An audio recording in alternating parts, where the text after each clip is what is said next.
Hello, it's Randi Rhodes. Here's a clip from our show, and go to randyrhodes.com for the whole thing and a podcast. Buy a stinking podcast. A record-shattering 6.6 million Americans filed for unemployment last week. That's on top of the 3.3 million who filed the week before. Joining us now, CNN Chief Business Correspondent Christine Roman, CNN anchor and correspondent Julia Chatterley, and CNN White House correspondent John Harwood. Romans, once again, just the top-line number, double what it was last week. I think higher than the worst we even expected for this week. Yeah, it really is a job shock here. And you've got 10 million layoffs or furloughs. That means in just the past couple of weeks, 10 million. It's pointless for me even to make a chart of it for you, John, because it just looks like a geyser going straight up. I'm actually even a little surprised that the state unemployment offices were able to handle this kind of volume. They weren't. Last week, we know there were so many people filing for unemployment benefits, they weren't even in some cases able to get all of them. Another notable thing about these numbers from the Department of Labor, John, is that the numbers doubled and it has spread from hospitality and restaurants into just about every corner of the economy, including healthcare. Oh, for God's sake. Yeah, out for God's sake. So 10 million people in the last month. 10 million people have filed their first unemployment claims in March. This is only through the week ending March 28th. The economists are predicting that represents 10% unemployment, which means there are more economists working than there are people that you know, people that I know. They should have a statistic for the people who tried to apply for unemployment and could not get through. Websites are crashing all over the place because the states have very antiquated, which is what I told you after they passed that $2.2 trillion stimulus package. That included unemployment on steroids, as Chuck Schumer phrased it, which is a good thing, but that you would probably not get access to that because the reason why it was a uniform amount, $600 for each unemployed person on top of what your state government was willing to give, is because if they had figured it out for each and every person's income, the states would never be able to process any of the claims because they would have to do math and such. And so that is why they came up with one universal amount for each and every person on top of whatever your state gives. And some states are so skimpy, they give like, $220, some $275. Some give 40% of what you were making up to, right?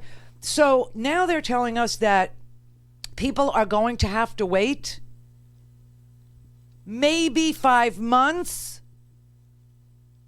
to get their money.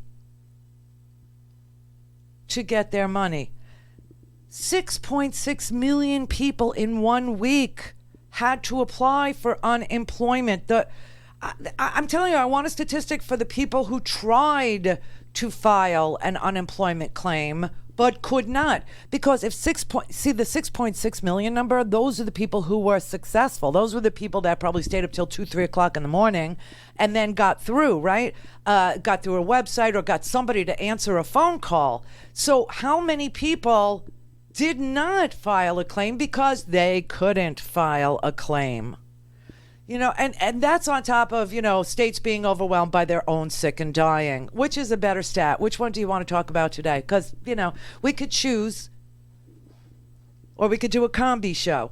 I mean, this is just so unbelievable. You got 10 million Americans already out of work. And I'm looking at the sectors, okay? And it's more than what you think. It's not just restaurants, and it's not just the travel industry. It's now warehousing, manufacturing. See, now, here's the thing. If the president would have and should have invoked the Defense Production Act for everybody that manufactures anything and figured out what the closest thing to what we need they could manufacture, and had testing for the people in the warehouses and, called Stanley Steamer to disinfect those warehouses so people could be kept safe and had PPE for people to work in those warehouses, maybe. But, he's only invoked, the Defense Production Act when he wants to, not for this. And this is because the Chamber of Commerce, big business, doesn't want to produce. They don't want to. But anyway, it's beyond hotels now. It's beyond travel. It's beyond restaurants. It's now, obviously, gyms shut down early. But it's healthcare Can you imagine this? Healthcare, because doctors' offices and people who do elective surgeries, they're sitting at, they can't do the elective surgeries, the doctors. They can't. And some hospitals, this was the craziest thing I saw. I hope to God that this is not where we're at. Some hospitals are using dentists to do things like anesthesia and intubations and stuff like and one doctor surmised, for some of you know who I'm talking about, but I don't want to say, but one doctor surmised that we are this close to calling in veterinarians.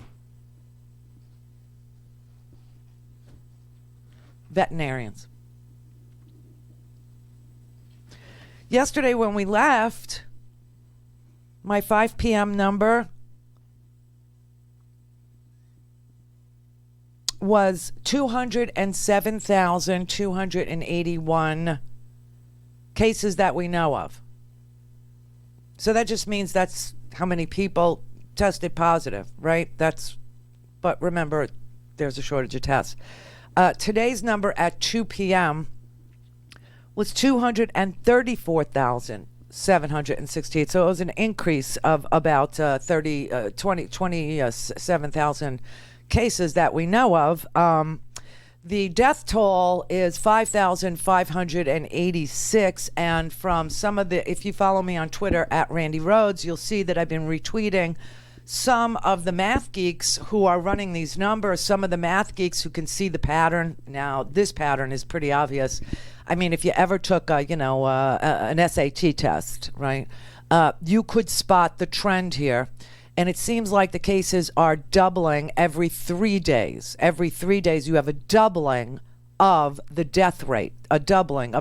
So, if that maintains itself, if that's the way it is, if that's what's going to be happening here, by Sunday, we'll look at about 16,758 dead in the United States of America. These are just U.S. numbers. These are not the global numbers. The global numbers are approaching 1 million cases. So we have states overwhelmed by unemployment claims. We have states overwhelmed by lack of PPE. We have states overwhelmed by death. New York is Ghostbusters. Okay, that's just what it is. It's like the most amazing thing I've ever seen in my life. They just asked FEMA to send, and FEMA will be sending to New York City, my home, 85 refrigerated trucks to act as temporary morgues, 85 tractor trailers. So there will be job openings. Everybody get your ox cart and prepare yourself to... What do I say every day when we clean up after the show? Because I do the cleanup, right? I work with the boys. They're boys. I let them be boys. And every day after the show, I go around. I take everybody's garbage, and I take it out, right? I take out the garbage. I've been doing this forever, since the first day. And every day I walk up to Brett. Scott's not been here. He's at home, obviously. But every day after the show, I go up to my boys, and I say to them, bring out your dead. Bring out your dead. Kidding around. It's not funny anymore. That will be an employment opportunity. Actually, no. In the 21st century, we use forklifts. That's right, forklift.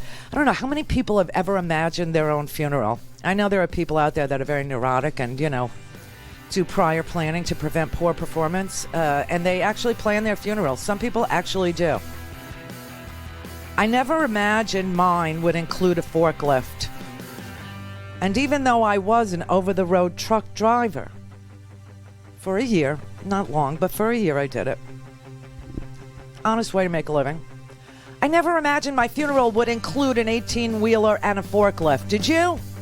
Anybody? Go